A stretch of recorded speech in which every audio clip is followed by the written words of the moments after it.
शब्द 108। अब हम भइल बहुर जलमीना, पूर्वल जन्म तपका मदकीन्हा। तहिया में अछल्यों मन बैरागी, तजल्यों में लोग कुटुम राम लागी।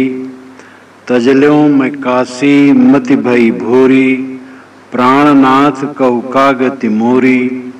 हमें कुसेवक तुम्हि आयाना, दुइमा दोष काहि भगवाना। हम चली अइली तुम्हारे शरणा, कतहु न देखो हरि जी की चरणा। हम चली अइली तुम्हारे पासा, दास कबीर भल कैल निराशा। यह शब्द अपरिपक्व साधक के मनोभाव का उजागरण है। कबीर साहब विनोदी भी थे, व्यंग्यकार भी थे और पाखंडियों के लिए अत्यंत उग्र थे और भक्तों थे। व्यंग्यकार भी थे और पाखंडियों के लिए अत्यंत उग्र थे और भक्तों और साधकों के सामने अत्यंत विनम्र थे। यहाँ तक कह देते थे, कहीं कबीर जो अब की बूझे सोई गुरु हम चेला। उनमें विरोधी गुण थे और ये परस्पर विरोधी गुण उनके व्यक्तित्व को बहुत व्यापक बना देते हैं। यह शब्द एक विनोदी है, विनोदी ढंग से कहा गया है, मानो कोई अपरिपक्व साधक हो और वह कह रहा हो, अब हम भइल बहुर जलमीना। भोजपुरी भाषा का पुट इसमें खूब है। भइल, अछल्यों, तजल्यों और चली अइली,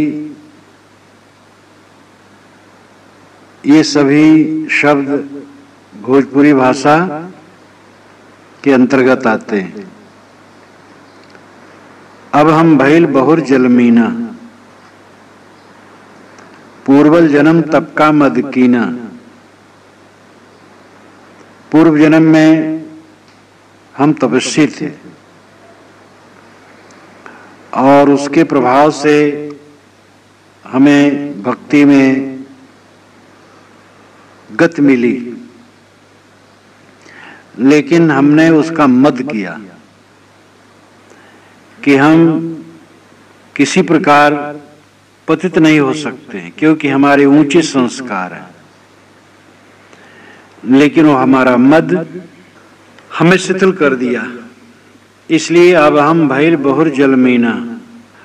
अब हम फिर वैसे हो गए जैसे मछली जल के बिना दुखी हो। अगर मछली को जल से निकाल दो तो तड़पती। इसी प्रकार जो साधक साधना को शिथिल कर देता है, फिर उसके अंदर में गंदगी भरने लगती है। गंदगी आने में कोई देरी नहीं है।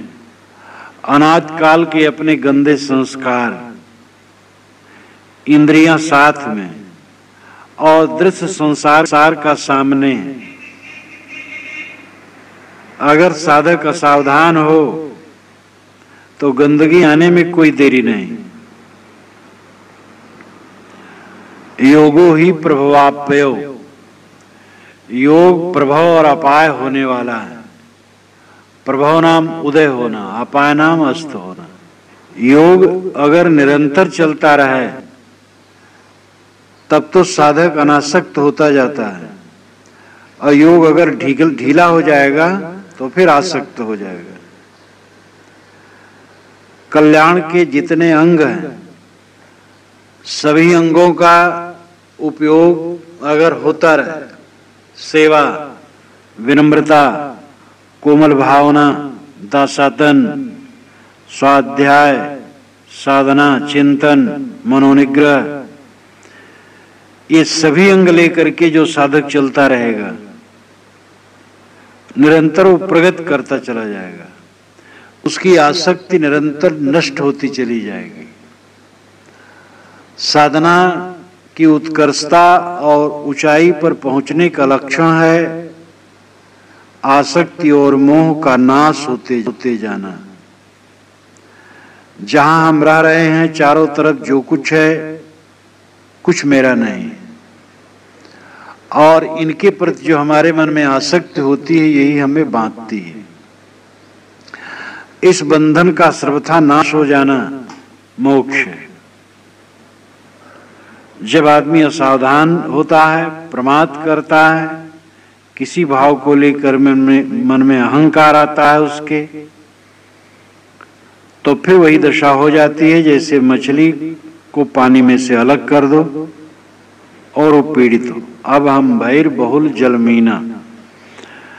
अब यहाँ निषेधात्मक शब्द तो नहीं है कि अब हम फिर जल के बिना मछली की तरह हुई। पद में सभी शब्द नहीं आते हैं, लेकिन भाव साफ है। जल के बिना मछली जैसे पीड़ित होती है वही दशा मेरी हुई। पूर्व जन्म के तप का मैंने मत किया, आत्मा पूर्व जन्म के संस्कार से जो मेरे जीवन में इधर प्रगति हुई थी उसका मत किया कि अब चाहे जैसे रहें कुछ फर्क नहीं पड़ेगा। तजल्यों में तहिया में अचल्यों मन बैरागी, तजल्यों में लोग कुटुंब राम लागी। तहिया में अचल्यों मन बैरागी, अचल्यों नाम था।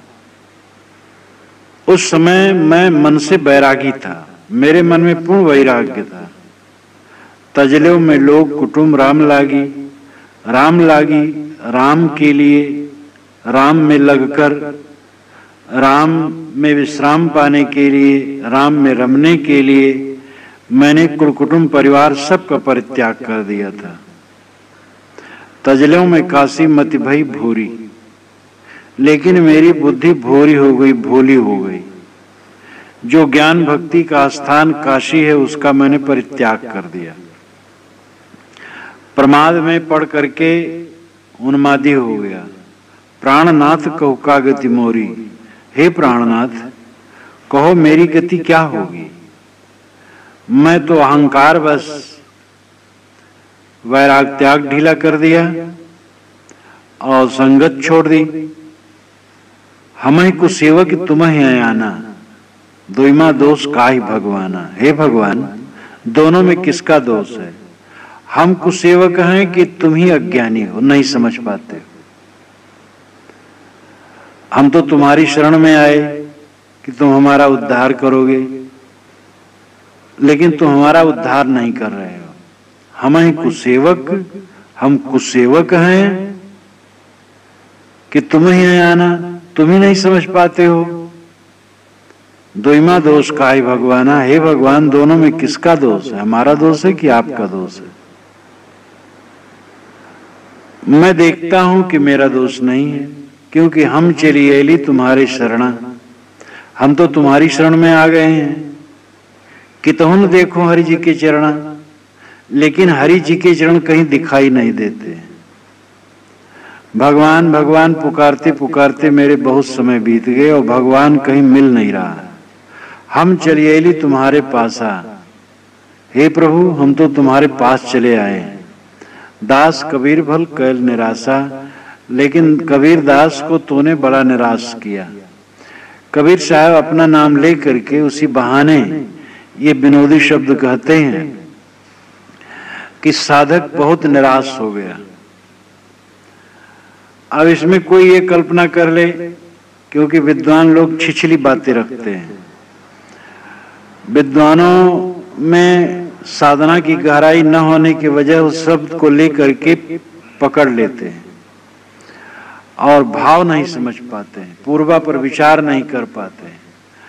कबीर साहब का सिद्धांत वाक्य है, जो तू चाहे मुझ को छाड़ सकल की आस, मुझे ही ऐसा हुए रहो सब सुख तेरे पास।